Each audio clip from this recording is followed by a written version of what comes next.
Sì, funziona. Buongiorno. Buongiorno signori, benvenuti nel nostro culto. E stamattina non preoccupatevi perché il rapimento non è ancora avvenuto, ok? Stamattina funziona un po' a rallentatore, ma le persone arrivano, ok? Stamattina noi mediteremo su un tema che penso sia il tema più spirituale che un cristiano debba affrontare nella propria vita in modo pratico, che è il tema della preghiera. Okay? Chissà qual è il versetto più corto della parola di Dio. 2 parole. Gesù pianse, ma c'è un altro di 2 parole, che nelle versioni vecchie della Bibbia italiana è sempre con 2 parole, che dice pregate sempre. Pregate sempre. Pastore, perché devo pregare se Dio ha già deciso tutto? Perché Dio vuole attuare le sue promesse attraverso di noi, ossia la preghiera rende visibile e pratico e concreto le promesse di Dio, ok? Quindi noi siamo chiamati a pregare perché il Signore così ha libero accesso di fare attraverso di noi e in noi quello che Lui ha già deciso di fare. Io dico sempre questa frase e penso che noi dobbiamo registrarla molto bene. Nel regno di Dio non ci sono spettatori, ok? Nel regno di Dio ci sono solo protagonisti e se tu vuoi far parte di una storia che è una storia spirituale che Dio ha in mente per questa Chiesa, per la nostra famiglia, per la nostra vita personale, noi dobbiamo pregare, ok? E io ti invito già ad alzarti in piedi e cominciare a consegnare questa mattina nelle mani di Dio. Io non conosco le tue preoccupazioni, le tue difficoltà, ma il Signore le conosce molto bene, ok? E Dio ha un'opera da fare questa mattina, con me e con te, attraverso tutto quello che faremo insieme, la lode, la predicazione, la comunione fraterna, le offerte. Dio userà ogni parte del culto per parlarci, ok? E noi dobbiamo essere pronti, attenti, ma se Dio è qua e ci sta parlando e noi abbiamo le orecchie chiuse, Lui non può fare un lavoro con noi. Sai che cosa è che aprirà il nostro cuore e la nostra mente? La preghiera. E noi vogliamo questa mattina metterci ai piedi del Signore e dire: Signore, ho bisogno che Tu mi parli, ho bisogno di essere guidato nella Tua presenza.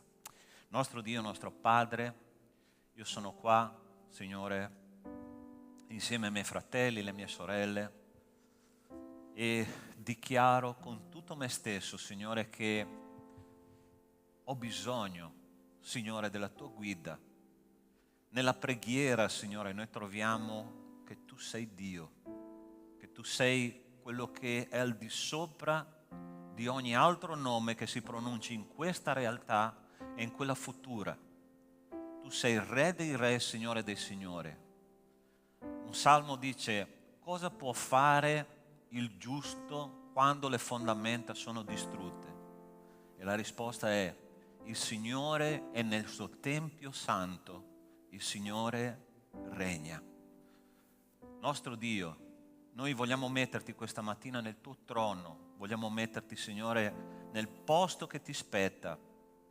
E preghiamo, Signore, che il tuo Spirito possa inondare, Signore, questa sala di culto, le nostre menti, i nostri cuori, tutto quello che noi siamo è a tua disposizione perché tu possa fare un'opera.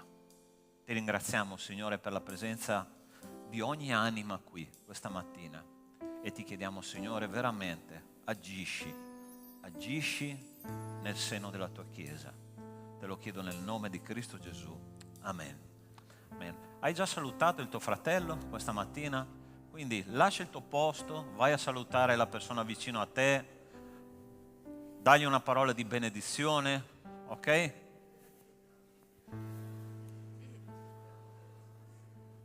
Dio vi benedica.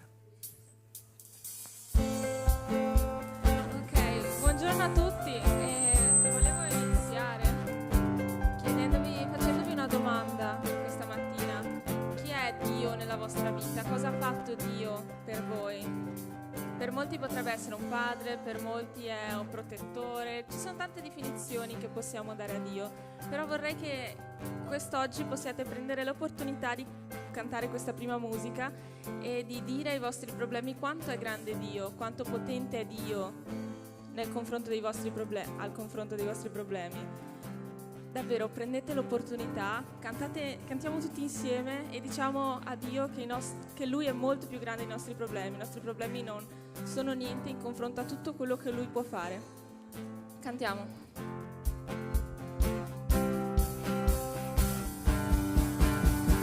Grande potenza tu sei, vista i ciechi tu dai, non c'è un altro come te.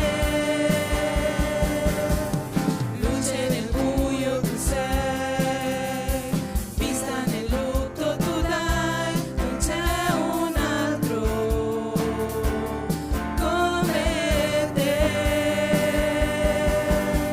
Il nostro Dio grande, il nostro Dio forte, egli è di sopra di ogni altro, il Redentore, grande in potenza, sei Dio, sei Dio. Il nostro Dio grande, il nostro Dio forte, egli è di sopra di ogni altro, il Redentore, grande in potenza, sei Dio, sei Dio.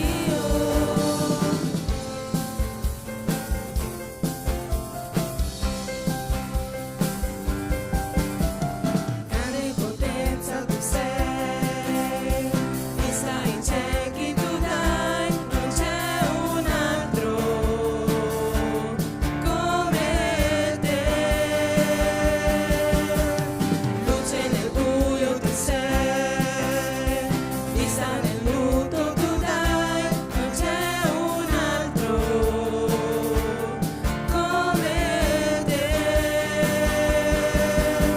Il nostro Dio grande, il nostro Dio forte, egli è di sopra di ogni altro, il Redentore, grande in potenza, sei Dio, sei Dio. Il nostro Dio grande, il nostro Dio forte, egli è di sopra di ogni altro, il Redentore, grande in potenza, sei Dio, sei Dio.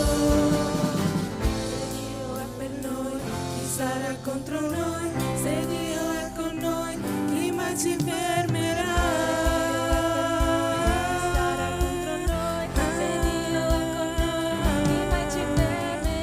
Se Dio è per noi, chi sarà contro noi? Se Dio è per noi, chi mai ci fermerà?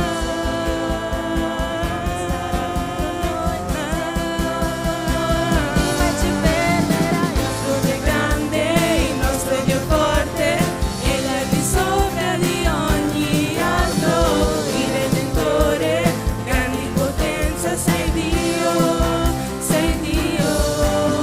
Il nostro Dio è grande, il nostro Dio forte, egli è di sopra di ogni altro, il Redentore, grande in potenza, sei Dio, sei Dio.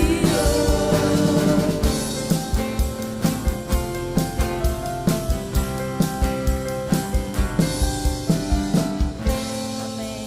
E come il nostro Dio è grande, e spero che in questo momento voi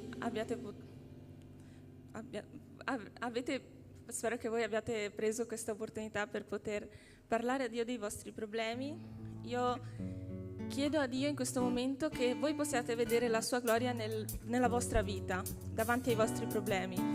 Credo fortemente e certezza nella mia vita che Dio è insieme a noi quest'oggi, è insieme a noi nei nostri problemi, è insieme a noi nelle difficoltà che passiamo ogni giorno. Quindi pensate a quella cosa che vi turba e che vi impedisce di vedere la gloria di Dio nelle vostre vite e consegnatela a Dio, perché Lui vuole fare un'opera grandissima nella vita di ognuno di noi, anche tua, anche tu che magari sei un po' più incredulo. Dio vuole fare un'opera grande nelle vostre vite. Amen.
Stamattina ho voglia di parlare di problemi, poi parlerò dell'amore di Dio.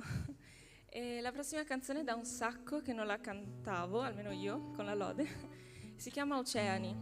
E la parte che mi ha sempre colpito tanto di questa canzone è il bridge, quando dice: guidami a camminare sulle acque, la mia fede sarà forte, andrò dove mi chiami, con me sarai dove io posso annegare, la mia fede crescerà nella tua presenza. E per molto tempo io ho pensato: perché Dio mi stai dando questo problema? Perché devo affrontare tutto questo? Perché devo soffrire così tanto? E è doloroso pensare a quanto dolore magari ho provato fino ad oggi, e tutto è doloroso, fa molto male, ma devo ringraziare Dio per tutti i problemi che ho avuto, perché se non fosse stato per questi problemi oggi non sentirei così tanto la sua voce, non vedrei così tanto la sua mano operare nella mia vita.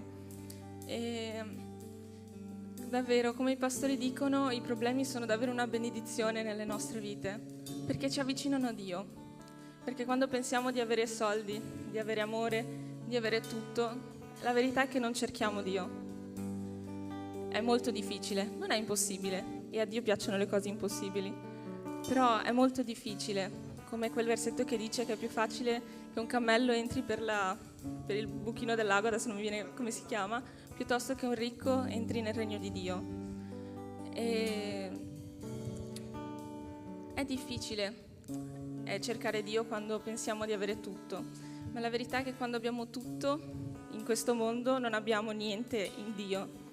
E Dio a volte ci mette alla prova e fa male, però poi è bello perché ti avvicini a Dio, è bello perché senti l'amore di Dio, e Dio opera in modi che noi non possiamo capire, opera in modi meravigliosi, in modi soprannaturali, che noi se ci pensiamo diciamo: no, non è possibile che mi sia successo questo, come fa? La nostra logica non arriva, ma perché Dio fa cose che sono al di sopra della nostra logica, e noi non dobbiamo mai valutare Dio secondo quella che è la nostra logica, il nostro pensiero, perché non troveremo mai una spiegazione. Dio è Dio, è una cosa che va oltre il tempo, va oltre la logica, va oltre qualsiasi cosa, e dobbiamo solo accettarlo per com'è. Non lo capiremo magari mai, però ho questa parola di speranza per voi. Dio si manifesterà nelle vostre vite, Dio farà grandi cose nelle vostre vite, ma dovete cercarlo, dovete accettarlo, dovete cercarlo con tutto il cuore. Lui è qua e vuole farsi trovare, vuole essere con voi nelle vostre vite, nei vostri problemi. E vi chiedo di aprire il vostro cuore a Dio. Magari questa canzone è tanto una preghiera, quindi vorrei che poteste cantarla pregando a Dio e chiedendo tutto quello che canteremo. Cantiamo.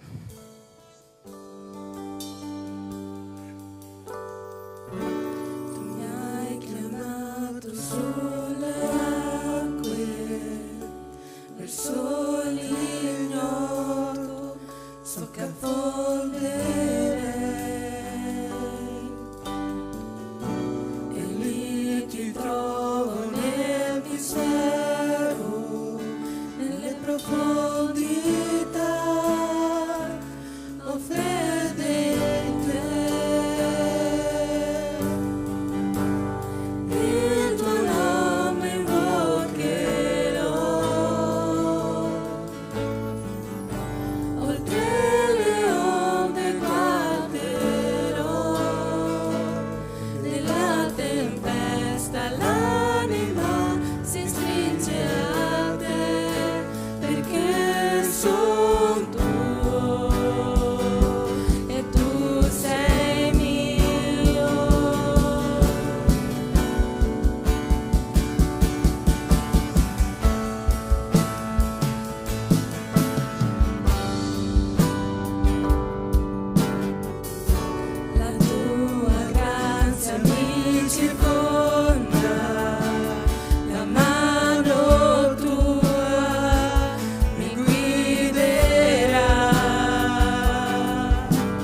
crescerà nella tua presenza.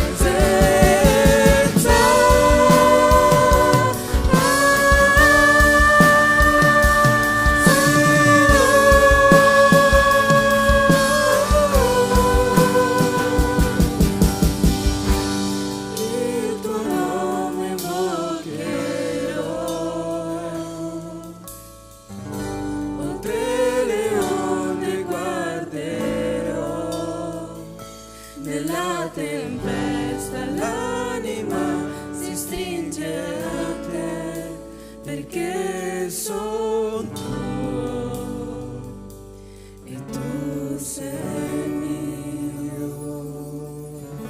Signore, ti chiedo questa mattina che tu possa toccare il cuore delle persone, Signore. Tocca il cuore delle persone che ancora non ti hanno sentito, che non hanno ancora ascoltato la tua voce, Padre. Abbiamo tutti noi bisogno del tuo grande e meraviglioso amore, Padre. Abbiamo bisogno della tua opera nelle nostre vite. Abbiamo bisogno che tu possa aiutarci nei nostri problemi, che sia tu a prendere la guida di tutto, Signore. Perché noi non riusciamo a fare tutto insieme, non riusciamo a sopportare tutto questo, Signore. Io ti chiedo di guarire il cuore delle persone che ne hanno bisogno, Signore, il cuore delle persone che stanno urlando a te in questo momento, Signore. Che tu possa rispondere. Rispondi, Padre, alle loro preghiere, rispondi, Padre, alle loro necessità, Signore. Siamo tuoi figli, Padre. E so che tu sei con noi, Signore. So che tu ci ami immensamente, Padre. Tutto quello che fai è per amore a noi, Padre, anche se magari a volte noi non lo capiamo, Signore, ma tu in tutto quello che fai ci ami, tutto quello che fai è per il nostro meglio, è per il nostro bene, Signore. Guarisci i cuori delle persone che stanno urlando a te questa mattina, Padre. Io non conosco le loro necessità, ma tu sì. Tu conosci ogni cosa, tu sai ogni cosa. Sei ogni cosa. Padre, stai al fianco ai tuoi figli, che in questo momento possano sentire la tua presenza e la tua gloria, Padre, perché io la sento e tu sei qua in mezzo a noi, Signore. E ti ringrazio per questo, Padre. Ti ringrazio per tutto quello che stai facendo, Signore. Amen. Io raramente faccio questo, ok? Però sento che stamattina è un momento un po' particolare nella presenza di Dio.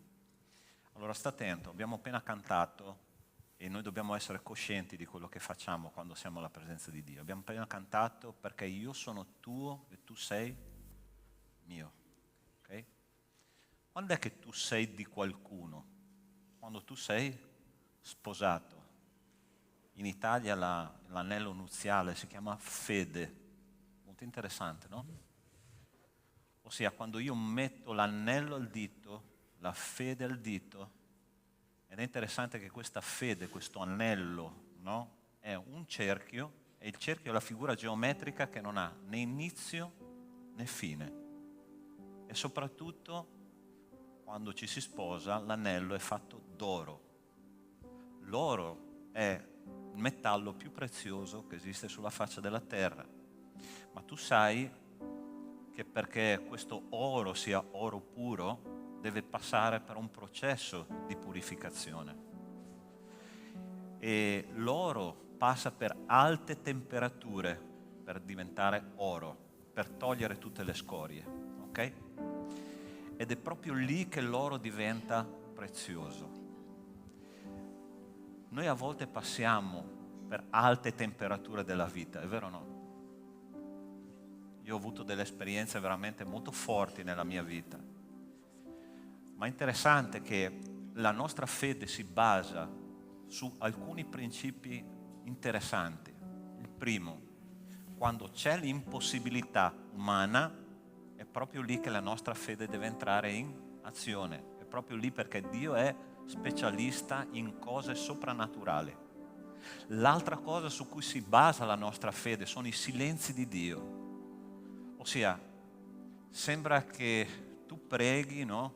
Tu credi nelle promesse di Dio, ma sembra che niente succeda, è vero o no? Sai, una volta un giardiniere mi ha detto questo: non annaffiare l'erba tutti i giorni, perché se l'erba percepisce, le radici di quell'erba percepiscono che tu annaffi tutti i giorni, loro non si affonderanno mai, non diventeranno mai più sane. E a volte Dio sta in silenzio, sai perché? Perché la nostra radice deve affondare nelle promesse di Dio. E quella sì che porta questo oro che si chiama fede a una purezza più alta. Allora io non so com'è la tua situazione spirituale stamattina, forse tu percepisci che Dio è un Dio lontano, ok? Forse tu stai dicendo: io sto passando, pastore, sto passando per dei momenti che veramente non so che cosa Dio vuole da me, c'è un silenzio, no? La prima cosa che ti voglio dire: non ascoltare quella voce nella testa che ti dice pregare è inutile, perché quella voce non viene da Dio. Quella voce viene dal nemico. La tua fede entra in azione esattamente quando finiscono le tue risorse umane. Io sono qua per dirti stamattina: io conosco un Dio che vuole che tu gli appartenga, che vuole che tu lo abbracci e che gli dica: Signore, io sono tuo, io sono tua. E Lui vuole che questa pace profonda, radicata, entri nel tuo cuore, ma tu devi fare il tuo passo. E io voglio fare un momento di preghiera con te, ok? Questo è tanto tempo che non lo facciamo, ma sento che da parte di Dio è il momento giusto di farlo. E mentre io prego, se tu vuoi, io voglio pregare insieme a te, ok? Ma non da lì. Io vorrei pregare insieme a te qua davanti. Sai perché? Perché quando noi facciamo un passo di fede, quante volte Gesù ha fatto questo? Che cosa ne dite voi? Venite qua a me.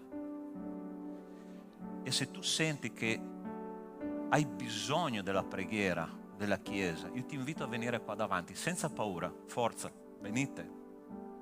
Venite, perché so che il Signore ha qualcosa da fare stamattina. Vedi come Dio parla?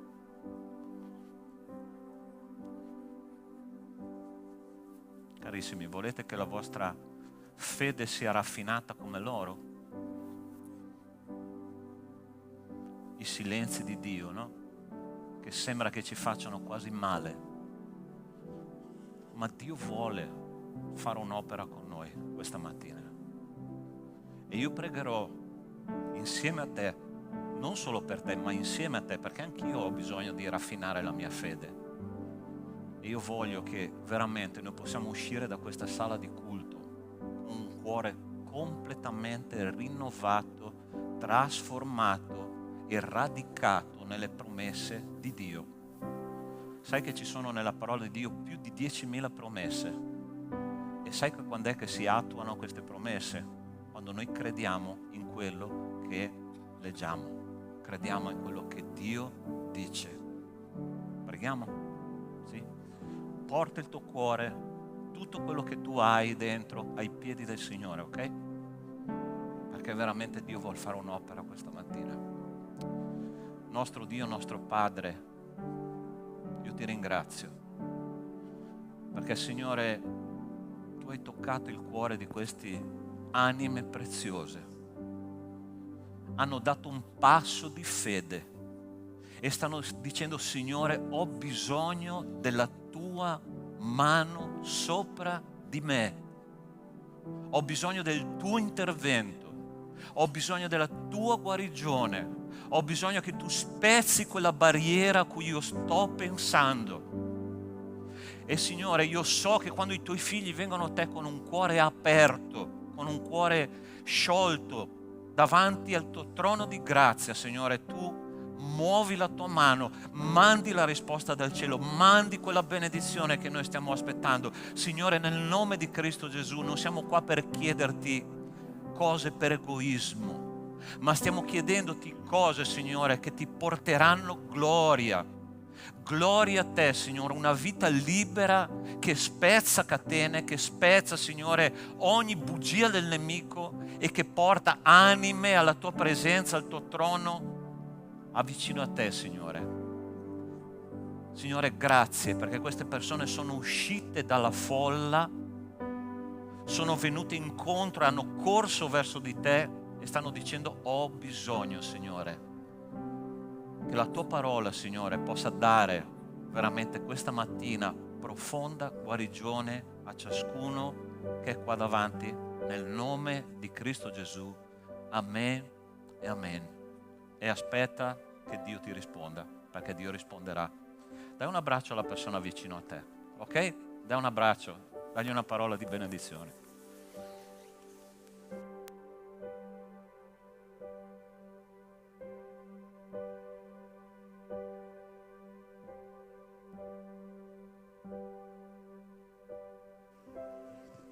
Ok, il pastore ha parlato un sacco, ma voglio parlare anche io.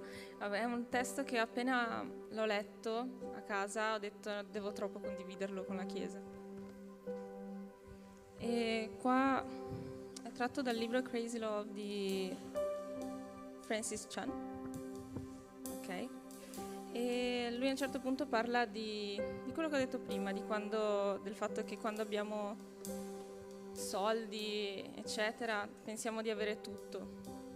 E lui dice: la definizione che Dio dà riguardo a ciò che conta è piuttosto semplice. Egli misura le nostre vite in base a come amiamo. Nella nostra cultura, anche se un pastore non ama davvero le persone, può ancora essere considerato di successo se è un oratore dotato, se fa ridere la sua congregazione o prega per tutti coloro che sono poveri e sofferenti nel mondo ogni domenica. Ma Paolo scrive che anche se avessi tutta la fede in modo da spostare i monti, ma non avessi amore, non sarei nulla. Se distribuissi tutti i miei beni per nutrire i poveri, se dessi il mio corpo per essere arso e non avessi amore, non mi gioverebbe niente. Prima Corinzi 13, dal 2 al 3. Accidenti, queste sono parole forti e inequivocabili. Secondo Dio noi siamo qui per amare, non c'è molto altro che conta davvero. Così Dio valuta la nostra vita in base a come amiamo. Ma la parola amore è così abusata e logora. Cosa intende Dio con amore? Egli ci dice: l'amore è paziente, è benevolo, l'amore non invidia, l'amore non si vanta, non si gonfia, non si comporta in modo sconveniente, non cerca il proprio interesse, non si inasprisce, non addebita il male, non gode di ingiustizia, ma gioisce con la verità, soffre ogni cosa, crede ogni cosa, spera ogni cosa, sopporta ogni cosa. L'amore non verrà mai meno. 3 cose durano: fede, speranza, amore, ma la più grande di esse è l'amore. Prima Corinzi 13, dal 4 all'8 e versetto 13. Ma anche queste parole sono diventate stanche e troppo familiari. Non è così? Fui sfidato a fare un piccolo esercizio su questi versi, un testo profondamente serio.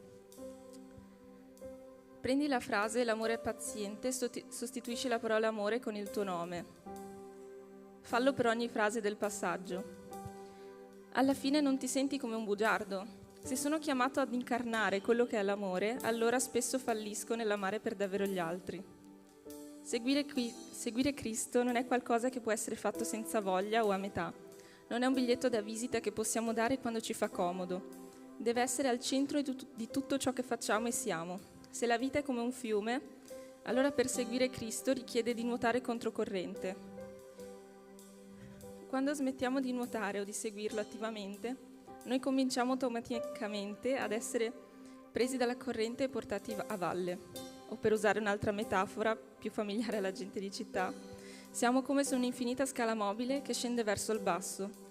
Per salire è necessario girarsi e correre su per la scala mobile, sopportando gli sguardi turbati di tutti gli altri, che si stanno gradualmente spostando verso il basso. Credo che gran parte dei cristiani praticanti, sebbene non stia specificatamente nuotando a favore della corrente, stia lentamente galleggiando lontano da Cristo. Non è una scelta consapevole, ma sta comunque accadendo, perché poco nella loro vita li spinge verso Cristo. Tutto ciò forse suona come se io pensassi che bisogna guadagnarsi la vicinanza di Gesù. Non è così. Credo ciecamente che siamo salvati per grazia, mediante la fede, per il dono di Dio, e che la vera fede si manifesta attraverso le nostre azioni. Non so se questo testo ha parlato a voi come ha parlato a me, però mi ha fatto tanto riflettere.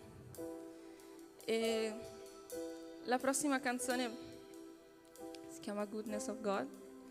E è anche questa una preghiera che chi l'ha scritta ha fatto a Dio, e vorrei che poteste pregare in questo momento.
Grazie, oh Padre,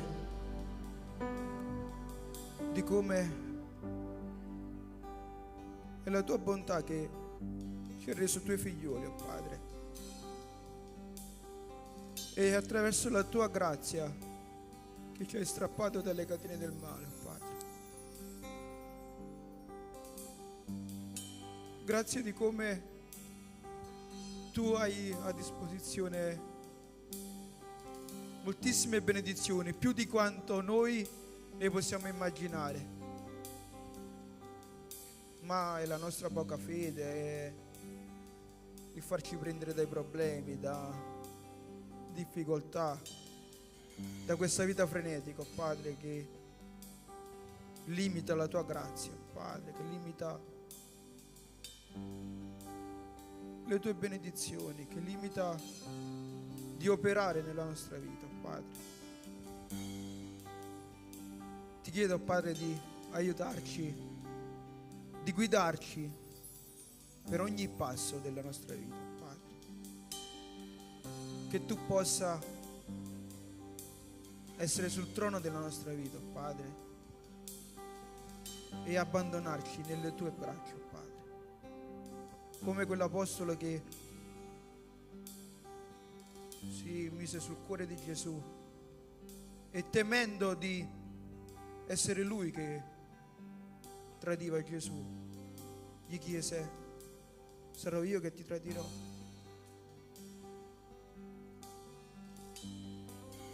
Oh Padre, nella nostra umanità abbiamo sempre paura di sbagliare, ho sempre paura di sbagliare, oh Padre. Ho sempre paura di essere ingiusto, essere colpevole davanti a te, oh Padre, davanti alla tua grazia, oh Padre. Ma tu, nella tua bontà, oh Padre, l'ultimo tuo atto è stato di morire in croce a braccia aperte per dire: vieni, sono qui per abbracciarti. Sono morto così perché ti amo. Aiutami, mio Padre, aiutaci a riconoscere questo amore. Tutto chiediamo nel nome di Gesù. Amen.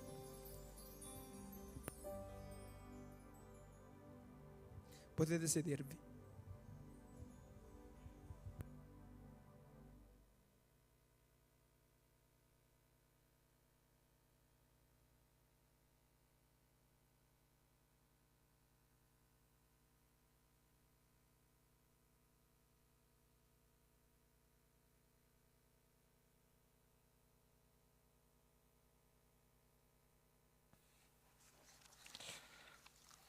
Ok, sei già stato benedetto fino a qua nel culto?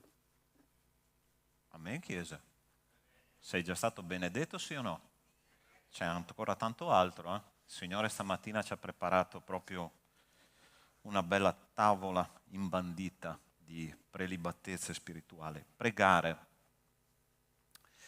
La Chiesa primitiva pregava, e pregava tanto. Atti degli Apostoli è un libro che noi cominceremo a studiare nei prossimi mesi, no? E ci parla di tante cose, ci parla di un'opera dello Spirito Santo molto profonda, ci parla di predicazioni cristocentriche, ci parla dell'aumento della Chiesa costante, ma soprattutto Atti degli Apostoli ci parla di una Chiesa che costantemente pregava, ok? Ossia una Chiesa che si riuniva a chilometro zero, ascolta quello che ti sto dicendo, okay? A chilometro zero, ossia erano tutti insieme e pregavano che qualcosa succedesse nel mondo spirituale e quella cosa succedeva. La Chiesa vedeva delle cose straordinarie fatte dalla mano di Dio, ok? E se noi ci pensiamo bene, secondo voi i 12 erano delle persone probabili per cambiare il mondo? Erano delle persone qualificate per cambiare il mondo? Ossia, i 12 erano dei pescatori, i 12 c'era in mezzo a loro c'era un esattore delle tasse, c'era in mezzo a loro un assassino, che era Simone lo Zelota, c'era in mezzo a loro due figli del tuono, vengono chiamati, no? Che sono Giovanni e Giacomo, delle persone completamente sbagliate. Qual è la differenza tra loro e i farisei che erano pieni di sé? Esattamente questo. I farisei erano pieni di sé, pieni di teologia, pieni di informazioni psicologiche, emozionali, ma non avevano niente di quello che il Signore richiedeva, ossia un cuore disposto a fare la volontà di Dio. E sai che come si fa a fare la volontà di Dio? È una delle cose più importanti, è la preghiera, perché la preghiera mette Dio nel posto giusto. Dio diventa veramente Dio. Allora noi vedremo 4 consigli sulla preghiera e parleremo solo di preghiera comunitaria, ossia stamattina non parleremo di preghiera individuale, perché diciamo così, la preghiera individuale è una cosa, la preghiera comunitaria è un'altra cosa. Quando il Signore dice, quando 2 o 3 si riuniscono nel mio nome, io sono in mezzo a loro, e se 2 si mettono d'accordo per chiedere una cosa su questa terra, io la farò per loro. Ossia la preghiera comunitaria ha un potere diverso dalla preghiera individuale, non dico minore o inferiore, ma diverso, perché quando una comunità si riunisce, si mette d'accordo per pregare, le cose nel mondo spirituale succedono e succedono sì. La parola di Dio ci insegna che pregare fa diventare effettive le promesse di Dio. Guarda che cosa dice questo primo testo che troviamo in Atti, capitolo 1, e dice così: trovandosi con essi, ossia Cristo, ordinò loro, ai discepoli, di non allontanarsi da Gerusalemme, ma di attendere l'attuazione della promessa del Padre, la quale, gli disse, avete udita da me.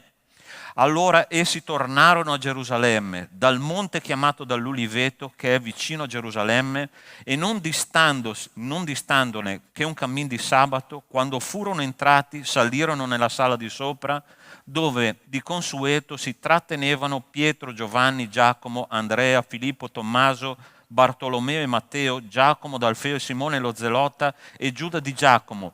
Tutti questi perseveravano concordi nella, cosa c'è scritto lì? Preghiera, con le donne, con Maria, madre di Gesù, e con i fratelli di lui. Ossia, che cosa Cristo aveva ordinato ai suoi discepoli dopo la sua morte. Qua siamo quasi a Pentecoste, ossia 50 giorni dopo la morte di Cristo. Ed è interessante che la parola di Dio dice che Cristo si è mostrato a loro per 40 giorni, dando tante prove della sua risurrezione, tante prove di quello che lui aveva promesso che si stava per compiere. E dice la parola di Dio, il Signore ha detto ai suoi discepoli: restate lì a Gerusalemme e pregate perché si compia la promessa del Signore. Allora è interessante che questi discepoli, prima che si compisse la promessa del Signore, ossia che scendesse lo Spirito Santo su di loro, erano tornati al loro lavoro. Se tu vai in Giovanni capitolo 20 e 21, Pietro era tornato a pescare insieme a altre 7 persone. I 2 discepoli di Emmaus stavano tornando alla loro casa e parlavano di disperazione, non riuscivano più a vedere la speranza di Israele perché sapevano che Cristo era morto. E a un certo punto queste persone hanno incontrato Cristo, Cristo gli ha fatto vedere che dovevano tornare a Gerusalemme, gli ha parlato, ha detto: aspettate là, ma mentre aspettate dovete pregare, e pregare costantemente. E dopo che loro hanno pregato per tutti quei giorni, la parola di Dio dice in Atti capitolo 2 che lo Spirito Santo è sceso su di loro e hanno cominciato a parlare in altre lingue che il Signore gli ha dato per evangelizzare i popoli che c'erano lì, e la parola di Dio testimonia che la loro vita è cambiata in modo radicale, ossia quel Pietro che ha tradito 3 volte il Signore è diventato un testimone della parola di Dio, un predicatore della parola di Dio. Tutti quanti non avevano più vergogna, tutti quanti non avevano più paura, tutti quanti non scappavano più, ma affrontavano il nemico, affrontavano le difficoltà, affrontavano la parola di Dio e affrontavano tutto quello che gli stava davanti. Perché? Perché loro attraverso la preghiera hanno ricevuto lo Spirito Santo, e lo Spirito Santo ha cambiato profondamente quello che loro erano. Caro mio, tu vuoi cambiare veramente e ricevere lo Spirito Santo di Dio? Devi pregare. Il Signore dice: io darò lo Spirito Santo chi me lo chiede in Preghiera, pastore, si può essere credenti senza lo Spirito Santo? No. Significa che ancora non sei convertito. Ma quando lo Spirito Santo entra dentro di te, prende il tuo posto e lui comincia a fare un lavoro profondo dentro di te, allora tutto cambia dentro di te. Hai capito? La parola di Dio ti dice: prega perché le promesse di Dio si possano compiere. Dio è sovrano, fratelli. Dio ha in mente un piano per me e per te. Dio ha in mente un piano per questa chiesa. Dio ha in mente un piano per la tua famiglia. Dio ha in mente un piano per il tuo lavoro, per la tua scuola, per il tuo futuro. Ma se tu vuoi che le promesse di Dio si compiano, mettiti in preghiera, ma non una preghiera solo individuale. Condividi con qualcuno le tue necessità, condividi con qualcuno il tuo peso, in modo che la preghiera di 2 persone possano essere portate alla presenza di Dio. E la parola di Dio dice che se 2 si mettono d'accordo per chiedere una cosa su questa terra, Dio gliela concede loro. Tu ci credi in questo? Fratello, posso condividere un mio sentimento con te? Molto profondo. Come pastore, questa volta ti parlo come pastore, ok? Qualche volta il pastore usa la verga, ma non la verga per bastonare. La verga, sai com'è fatta la verga del pastore, no? Con questa asta lunga, con questo uncino per tirare le pecore. Se vieni, pecorina, dove sei? Nella nostra chiesa abbiamo 5 appuntamenti di preghiera comunitaria. Il lunedì sera, il martedì mattina, il giovedì sera, il venerdì sera, la domenica mattina. Fratelli, quando io vedo queste riunioni di preghiera vuote, il mio cuore di pastore veramente soffre. E dico: Signore, il tuo popolo, la tua sposa non accetta l'invito dello sposo che dice: vieni a me, sposa mia. Chi è che ha letto il Cantico dei Cantici? Avete mai letto il Cantico dei Cantici? Quella è la rappresentazione dell'amore di Dio, ossia dell'amore di Cristo per la sua sposa, che è la Chiesa. E a un certo punto quella espressione di Cristo dice: vieni a me, sposa mia, alzati dal tuo letto. E il Signore dice: vieni a pregare il tuo Signore, perché io ho tante cose da darti come comunità. Fratelli, quando io dico che noi preghiamo a chilometro zero, noi abbiamo avuto, adesso dirò una cosa che è uno sproposito, ok? Ossia, io ringrazio Dio per l'anno 2020-2021, che sono stati 2 anni di Covid chiusi in casa, perché noi abbiamo capito come utilizzare bene i social network. Gloria a Dio. Abbiamo creato le riunioni di preghiera online.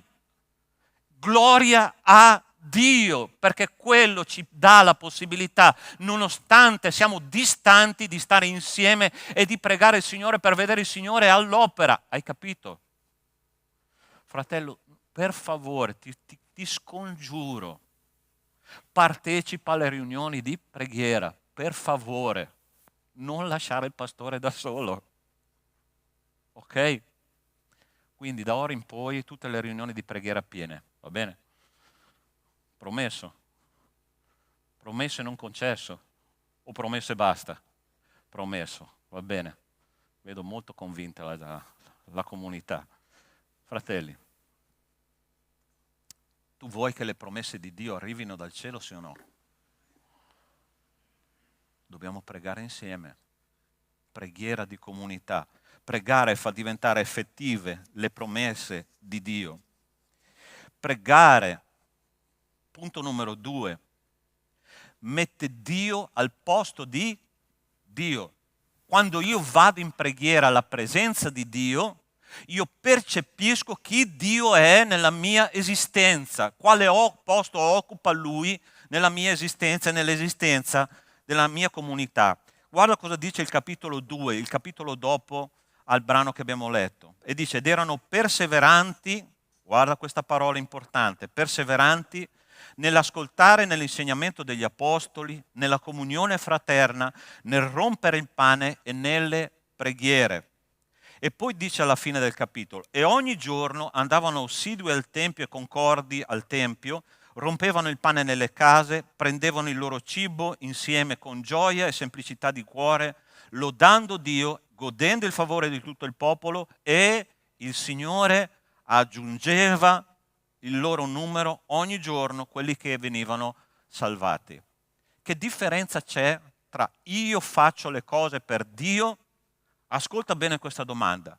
Io faccio le cose per Dio o Dio fa le cose attraverso di me? C'è differenza secondo te, sì o no? Una grande differenza. Guarda la comunità primitiva che cosa faceva. 4 cose importantissime. Perseverante nell'ascoltare l'insegnamento degli apostoli, ossia la parola di Dio, l'insegnamento della parola di Dio, nel rompere il pane, nella comunione fraterna e nelle preghiere. E a un certo punto che cosa succedeva quando gli uomini riuniti insieme per fare queste 4 cose, che cosa Dio faceva? Dio aggiungeva.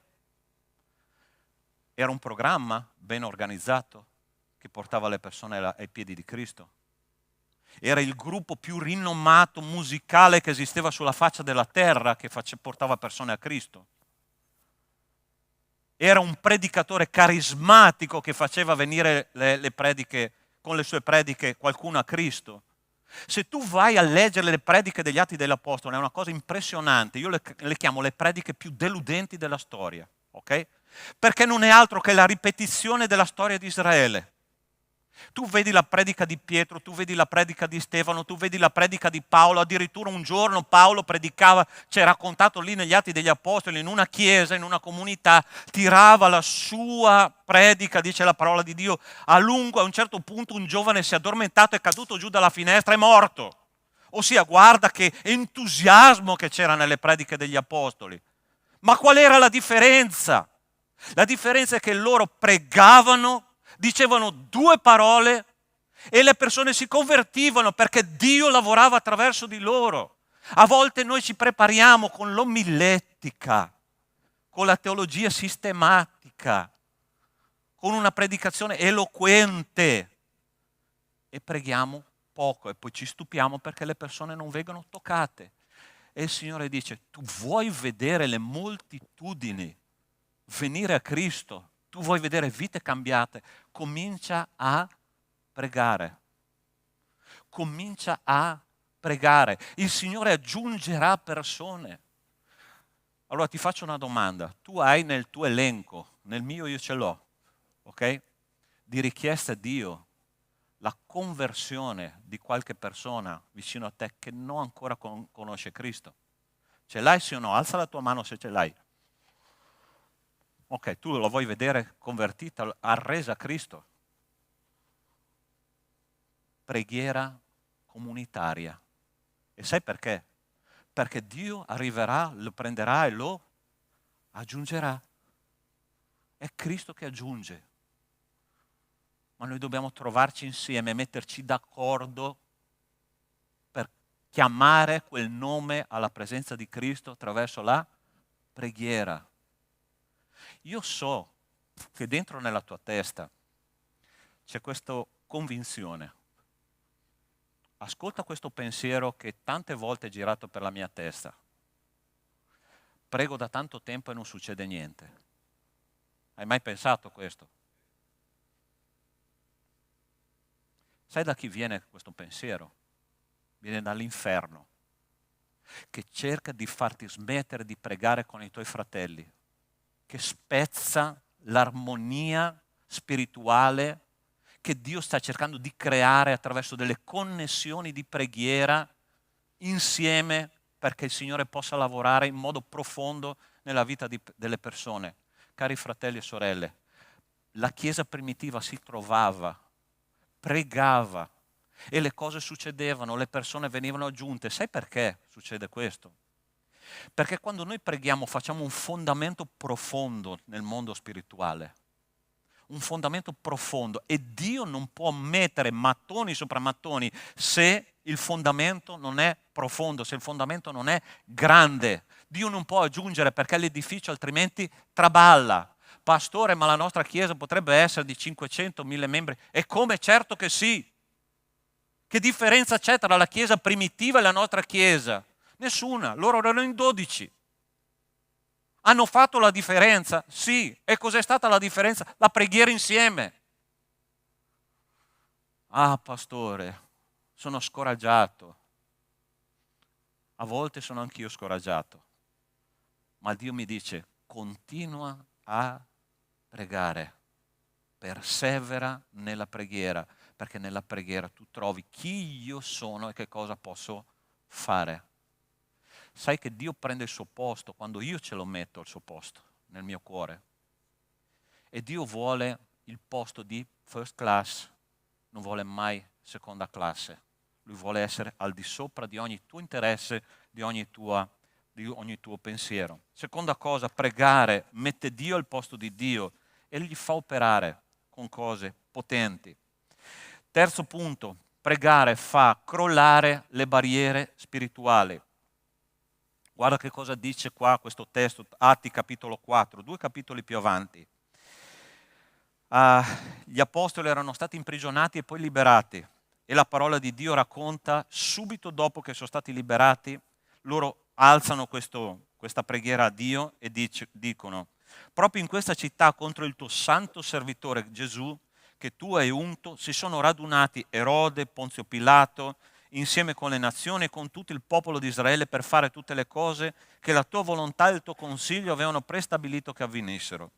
Adesso, Signore, considera le loro minacce e concedi ai tuoi servi di annunciare la parola in tutta franchezza, stendendo la tua mano per guarire, perché si facciano segni, prodigi, mediante il tuo nome, tuo santo servitore Gesù.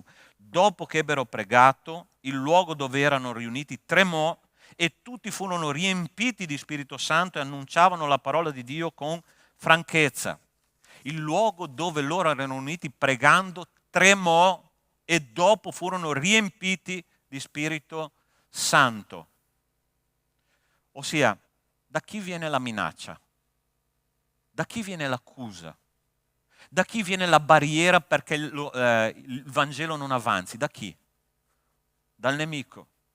E questi uomini si erano riuniti e hanno detto al Signore, Signore, noi abbiamo predicato la tua parola, adesso ci stanno affrontando, ci stanno accusando, ci stanno impedendo di predicare la parola di Dio, ma noi veniamo a te e aiuta, guarda che preghiera matura che loro hanno fatto. Porta avanti di una... Non viene? Ok. C'è un secondo pezzo che non so perché non si vede, ma ve l'ho letto io. A un certo punto loro chiedono, Signore, concedi ai tuoi servi di predicare con franchezza la parola di Dio. Ossia, guarda che preghiera matura, Signore, fammi entrare nel tuo piano, fammi entrare in quello che vuoi fare tu. E subito dopo il luogo dove loro erano trema e cominciano a predicare la parola di Dio di nuovo con una potenza che ha conquistato le moltitudini. Pastore, perché il luogo è tremato? È mai successo questa cosa nel Nuovo Testamento? Allora, vorrei leggerti una cosa interessante. Andiamo nella prossima slide, per favore.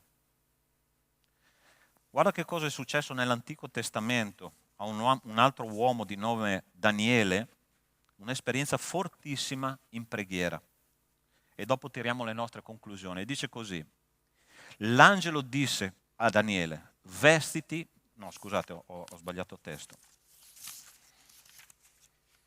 Ok, il terzo anno di Ciro, re di Persia, fu rivelata una parola a Daniele, chiamato Baltasar. La parola è vera e predice una grande lotta. Egli fu attento al messaggio e capì il significato della visione. In quel tempo io, Daniele, feci cordoglio per 3 settimane intere, non mangiai nessun cibo prelibato, né carne né vino entrarono nella mia bocca e non mi unsi affatto sino alla fine delle 3 settimane. Attenzione, registra bene questa cosa qua che è importantissima per capire quello che stiamo dicendo. Daniele ha pregato per 3 settimane, ok? Va bene? 3 settimane lui ha fatto digiuno, preghiera, invocazione del nome del Signore. E guarda, a un certo punto un angelo arriva e gli dice, egli mi disse, non temere Daniele, perché il primo giorno che ti mettesti in cuore e capire di umiliarti davanti al tuo Dio, le tue parole sono state udite e io sono venuto a motivo delle tue parole. Ossia, quando è che Dio ha ascoltato le sue preghiere? Quale giorno? Il primo, ok? Il primo giorno che lui ha aperto bocca, Dio ha ascoltato la sua preghiera e ha mandato un angelo a rispondere a Daniele, che era un uomo grandemente amato da Dio. Ma c'è il proseguo. Adesso ti leggiamo insieme. Egli mi dice: non temere perché dal primo giorno, eccetera, eccetera. Ma il capo, sta attento a qua adesso, ma il capo del regno di Persia mi ha resistito 21 giorni. Ossia, la risposta di Dio era pronta il primo giorno, ma è arrivata dopo 3 settimane, perché nel cielo c'è stata una battaglia angelica sulla base della preghiera di Daniele. Hai capito che cosa stava succedendo?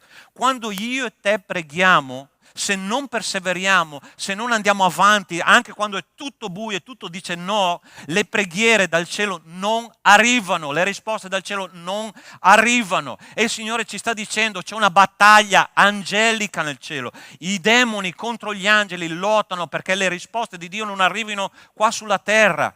Hai capito perché è importante pregare in comunità? Hai capito perché è importante pregare insieme? Perché altrimenti le preghiere non hanno risposta. Fratello, stai capendo la grandezza di quello che stiamo dicendo? A volte fa perfino paura.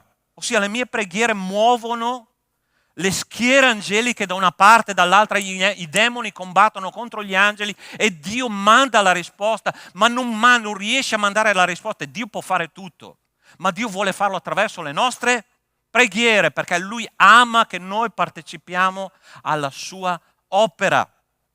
Tu vuoi far parte dell'opera di Dio? Ti prometto lacrime e sangue, perché è questo che succede alla gente che prega. Il nemico viene contro, ma c'è la seconda parte, che le risposte di Dio arrivano. Amen, Chiesa. Vi vedo un po' atterriti stamattina. Andiamo in battaglia, sì o no? Stamattina alle 5:30 il Signore mi ha svegliato, mi ha detto: è ora di pregare, svegliati sposa, vieni alla mia presenza. E ho avuto un tempo buonissimo con Dio. E Dio mi ha detto: stamattina io voglio fare un'opera con la mia chiesa. E mi ha detto: così, fa questo, di questo. Interessante che tante volte noi prepariamo, come ho detto prima, con teologia, con omiletica le nostre prediche. Arriva il Signore e dice: no, non è questo che tu predichi, è un'altra cosa. È molto interessante come Dio fa. Ma sai perché Lui fa così? Perché Lui prova se il nostro cuore è plasmabile, flessibile. Pastore, non devo più fare programmi nella mia vita, non sto dicendo questo, i programmi sono buoni, ma Dio ha diritto di cambiare i tuoi piani, perché Lui è il Signore.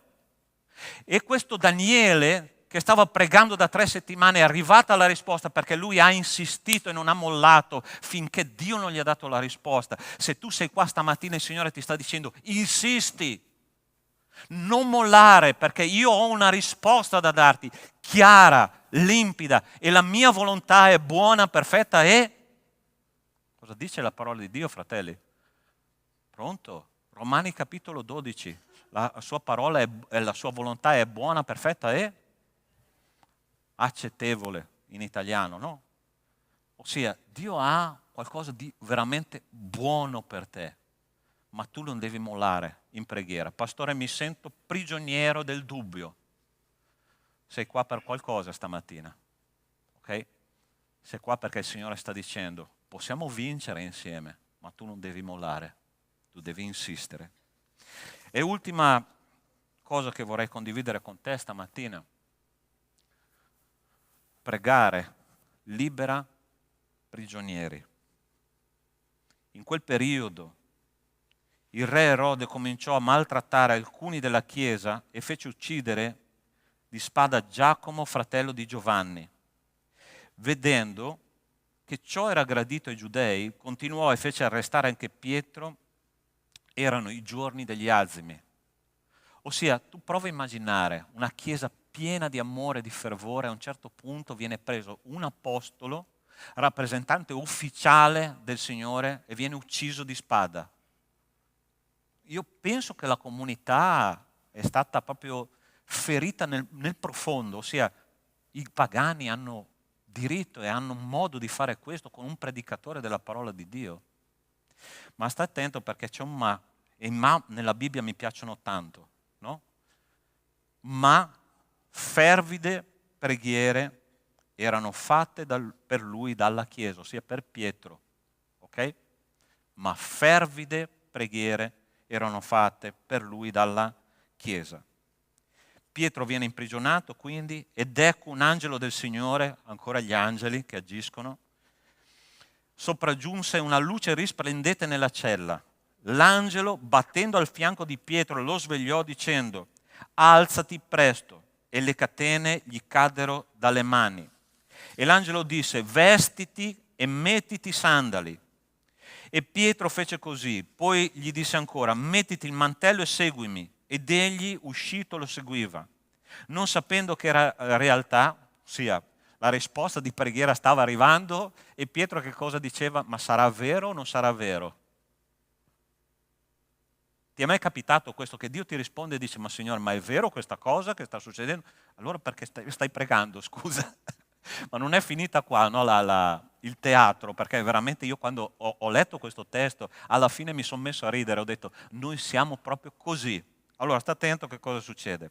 Come ebbero oltrepassato la prima e la seconda guardia, giunsero alla porta di ferro che immette nella città, la quale si aprì che da sé davanti a loro.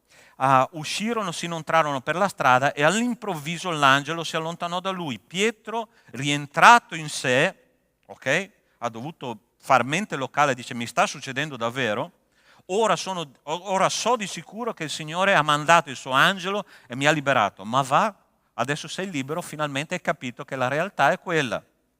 Quando ebbe bussato alla porta d'ingresso dove c'erano gli altri discepoli, una serva di nome Erode si avvicinò per sentire chi era, e riconosciuta la voce di Pietro, per la gioia non aprì la porta, ma corse dentro ad annunciare che Pietro stava davanti alla porta. Quelli gli dissero: tu sei pazza. Io dico, la gente, quelli pregavano con preghiere ferventi, e quando hanno visto che Pietro è arrivato: ma va, ma lascia lì, ma tu sei pazza. Ma io dico: Signore, ma cosa la tua Chiesa ha nella testa? Cosa noi abbiamo nella testa? Preghiamo perché le cose succedano, e quando succedono diciamo: ma veramente sta succedendo? No, ma dai, ma non è proprio così. E il Signore dice: io sono un Dio vivo. Fratelli, qualche anno fa, ti voglio dare una testimonianza. È venuto da noi un conferenziere che parlava dei cristiani perseguitati in Africa, e in particolar modo di una zona del Corno d'Africa, dove c'è l'Eritrea, la Somalia, quella zona lì, no? Lì i cristiani sono veramente perseguitati in un modo terrificante, ossia sono presi e chiusi nei container, ok? Ossia loro vivono, mangiano, dormono, i loro bisogni, fanno tutto lì, okay? In un container, sotto il sole. Provate a immaginare il Corno d'Africa, la temperatura. Chi sopravvive veramente esce fuori in modo radicalmente distrutto, ok?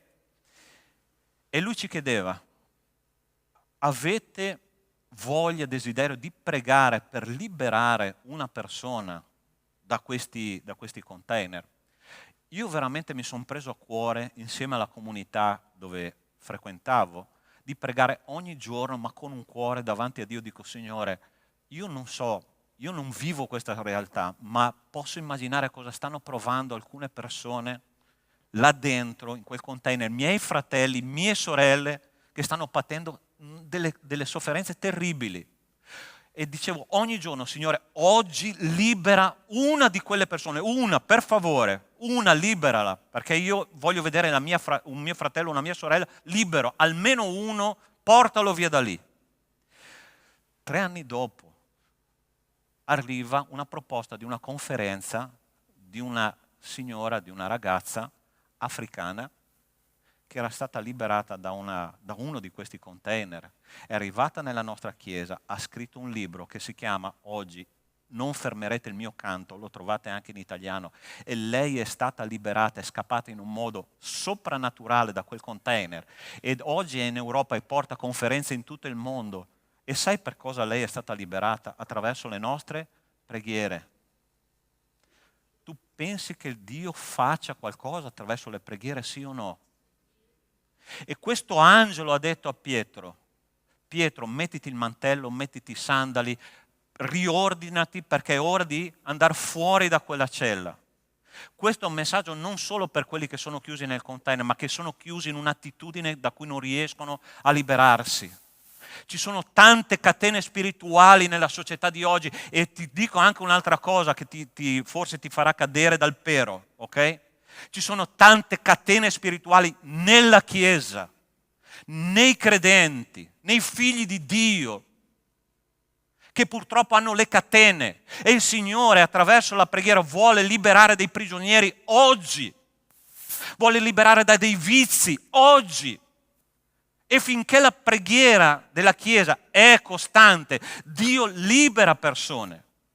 Ma tu vuoi vedere delle persone veramente libere di predicare il Vangelo con tutto il proprio cuore, ripieni di Spirito Santo di Dio e non prigionieri di attitudini che il diavolo ci ha messo addosso e delle catene spirituali di tenebra che legano i figli di Dio? Tu vuoi vederlo sì o no? Vuoi vedere delle persone libere? Bisogna, fratelli, cominciare a pregare in comunità, insieme, perché insieme facciamo la differenza. Tu sei disponibile ad andare in battaglia? Figlio di Dio, figlia di Dio. La preghiera comunitaria è fenomenale, ma bisogna fare un passo perché noi possiamo vedere cose straordinarie succedere. Dio è il Dio dell'impossibile, ma attraverso la preghiera noi mettiamo Dio nel suo posto e là Lui deve rimanere. E Lui ci farà vedere grandi cose, ok? Hai capito il messaggio di stamattina? Non trascurare la preghiera comunitaria. Se tu vuoi vedere Dio all'opera, è quella la strada che il Signore ci sta insegnando questa mattina. Io vorrei pregare in questo momento e lasciare che il Signore possa convincere il tuo cuore a prendere una decisione. Forse tu stai dicendo, invito già il gruppo di Londra intanto per favore, forse tu stai dicendo, pastore, io ho sentito parlare di Cristo, ma ancora non lo conosco di persona. E Lui è qua per dirti, io sono qua, figlio mio, io sono qua per farmi conoscere da te. E il Signore veramente vuole farsi conoscere da te. Ma tu devi dire, Signore, io sono disponibile, voglio aprire il mio cuore, voglio essere nella tua presenza, voglio arrendermi a te affinché lo Spirito possa riempire il mio cuore e fare di me una persona diversa. Preghiamo insieme. Nostro Dio, nostro Padre, io ti ringrazio, Signore, perché ci stai indicando la via, la preghiera di comunità. Nel mondo, Signore, io vedo chiaramente i segni del tuo ritorno, i segni che Cristo è alle porte. Cristo ritornerà non più come un agnello, ma ritornerà come il leone della tribù di Giuda, il potente Salvatore che quel giorno giudicherà tra vivi e morti, tra figli di Dio, tra pecore e capre, e che dirà ai suoi figli, benvenuto figlio mio, entra nella gloria del tuo Signore, entra nella gioia del tuo Signore. In quel tempo, Signore, vorrei vedere tanti uomini e tante donne fare un sorriso e dire: Signore, io ti ho ricevuto come personale Salvatore e Signore. E oggi è la tua occasione di dire a Cristo: Cristo, io voglio far parte della tua storia. Io voglio arrendermi a te, voglio confessare i miei peccati, voglio riceverti come personale Salvatore, voglio lo Spirito Santo di Dio in me, voglio essere una nuova creatura, cominciare tutto da capo e onorare la tua persona attraverso la mia vita. Se tu stai facendo questa preghiera insieme a me, il Signore ti sta sigillando col tuo spirito, col suo spirito. E tu entri a far parte della famiglia di Dio, che è la Chiesa. Se c'è qualcun altro, Signore, che sta dicendo: Signore, non sono stato un buon discepolo nella preghiera, ma da ora in poi io voglio un impegno forte con te, in preghiera, comunitaria, perché voglio vederti all'opera, Signore, e succedere tante cose belle, tante opere potenti, perché io sono stanco, Signore, di cristianesimo all'acqua di rose, cristianesimo tiepido, cristianesimo che non porta da nessuna parte. Io voglio essere una persona libera di vedere te all'opera, in un modo o nell'altro. Se tu hai pregato nel primo modo per ricevere Cristo come personale Salvatore e Cristo come colui che guida la tua vita di preghiera, io ti chiedo di alzarti lì dove sei e voglio pregare insieme a te, ok? Dio ti benedica qua a sinistra, Dio ti benedica là dietro, Dio ti benedica. Cristo sta chiamando alla battaglia, ok? Non sarà vita semplice, sarà un momento di consacrazione, ma il Signore vuole usarti potentemente per la sua gloria. Grazie, Padre, per queste anime preziose che hanno dato un passo verso di te. Ti chiedo, Signore, tu possa veramente trasformarle e che questa pratica che è la preghiera diventi una parte profondamente radicata in loro e attraverso di loro. Te lo chiediamo nel nome di Cristo Gesù. Amen e amen.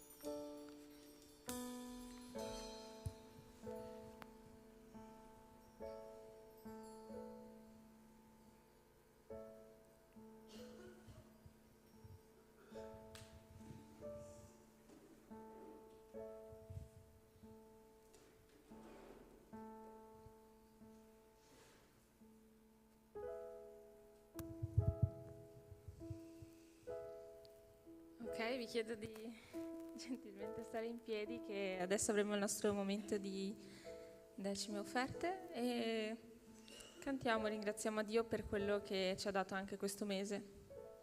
È suo.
Loderò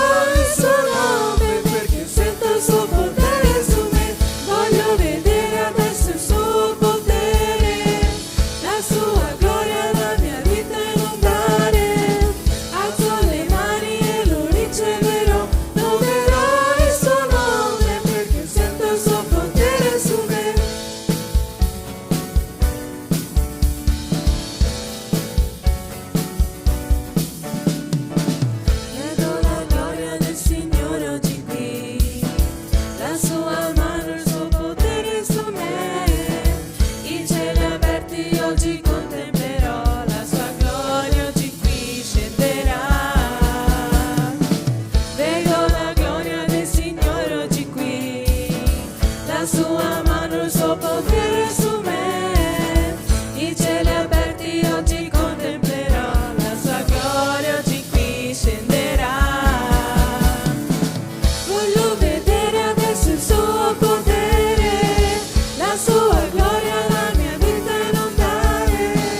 Alzo le mani e lo riceverò, loderò il suo nome perché sento il suo potere su me.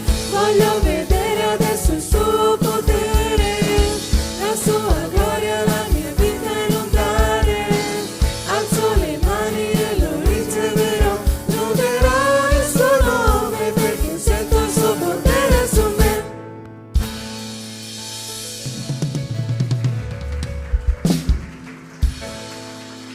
Signore, ti ringrazio per queste 10 offerte, ti ringrazio perché non ci fai mai mancare nulla, ti ringrazio perché anche questo mese ti sei preso cura di noi dal punto di vista finanziario, Padre.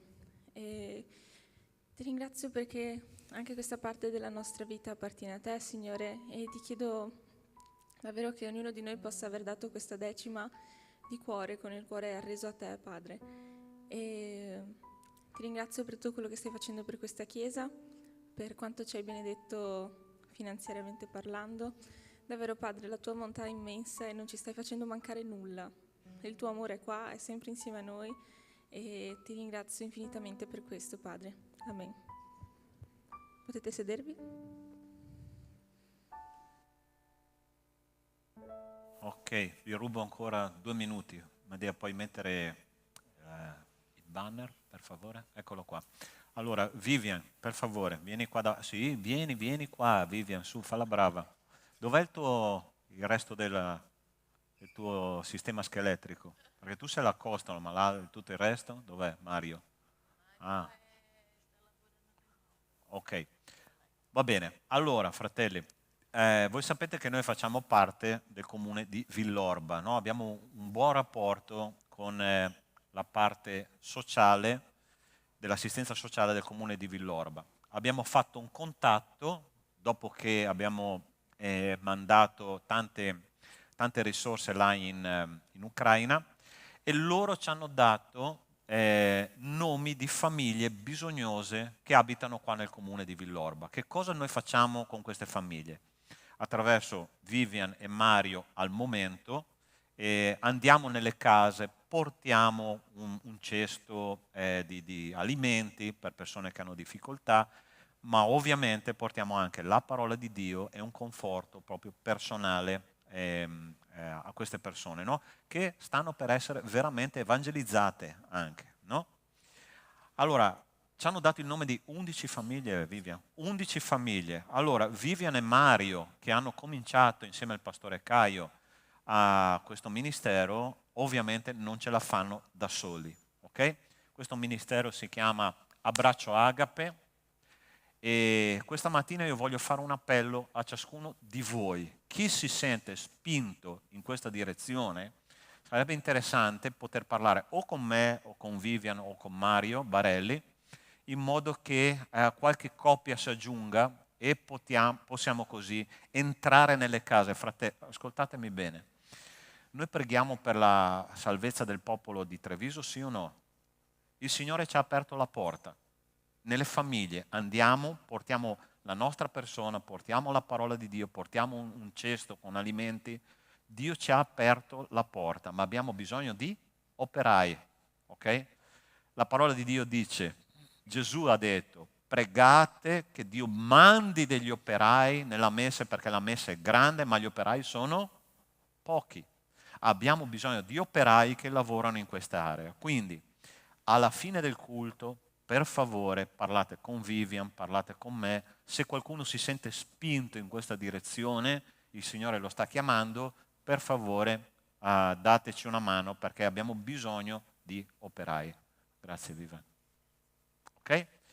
L'altra cosa, martedì ore 20 e 15, qua nella saletta dei bambini facciamo il corso di teologia sistematica.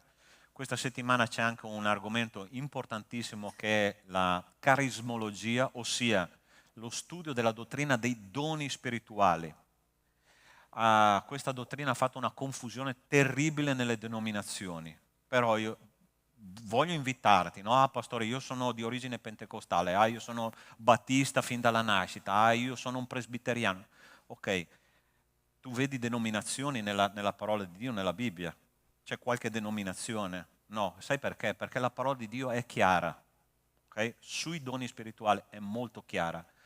Io non ti dico di diventare battista, io non diventerò pentecostale, tu non diventerai battista, ma biblico sì, perché questo bisogna fare, studiare la parola di Dio, perché la parola di Dio ti possa convincere di quello che il Signore pensa riguardo dei doni spirituali. Quindi, pastore, non ho mai partecipato al corso di teologia, non importa, vieni e studierai quel modulo, non importa se poi verrai dopo o no, sarebbe bello che tu continuassi, ma se tu vuoi venire anche solo una volta è importante perché ti darà un arricchimento personale e spirituale, ok? Teologico, che è importante per la nostra crescita, ok? Io penso che non c'è altro. Venerdì sera il coro, ok, vi ho già detto i 4 appuntamenti della preghiera, lunedì sera alle 21, martedì mattina per chi lavora alle 6, poi al giovedì sera alle ore 20 online, al venerdì sera presenziale alle 19:30 qua, alla domenica mattina il Mamma in preghiera, c'è anche quello dei giovani che è giovedì ore 21, ok? Quindi abbiamo 5 incontri di preghiera. Fratelli, stringiamo la mano ai nostri incontri di preghiera, ok? Finiamo il nostro culto, possiamo alzarci. Preghiamo. Grazie Padre per quello che abbiamo vissuto questa mattina nella tua presenza. Ti chiediamo Signore che la tua Chiesa possa tornare a casa nella tua pace e adesso che torneremo alle nostre case ti chiediamo che l'amore di Dio nostro Padre, la grazia salvatrice di Cristo e le consolazioni dello Spirito di Dio con noi siano e con tutto il popolo di Dio su tutta la terra da oggi e per sempre. Amen. Buona settimana, Dio vi benedica.